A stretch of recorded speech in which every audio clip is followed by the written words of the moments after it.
somos Fernando Cazador, Fer Paz e Isabela Redondo Fernández. Imos vos presentar o noso proxecto de Luís e Joane. Esperamos que vos guste. Cando naceu, Luís Joane López naceu o 1 de xuño de 1910 en Buenos Aires, Argentina, e faleceu o 5 de abril no ano 1979, a Coruña. Quen é Luís Joane? Luís Joane foi un debuxante, gravador e escritor argentino-español, formado na época de Primo de Rivera. Como se fixo famoso? Luís Joane López foi o intelectual e o artista máis destacado do exilio galego e un dos grandes de Galicia do século XX. Cales foron as súas obras máis famosas?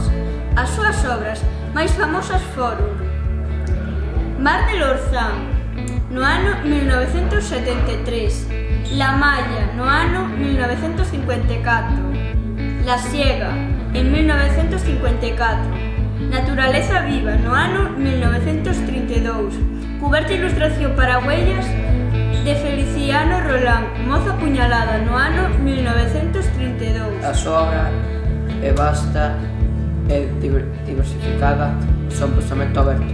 Espero que aprendades moito sobre Luís Joane. Ata a próxima!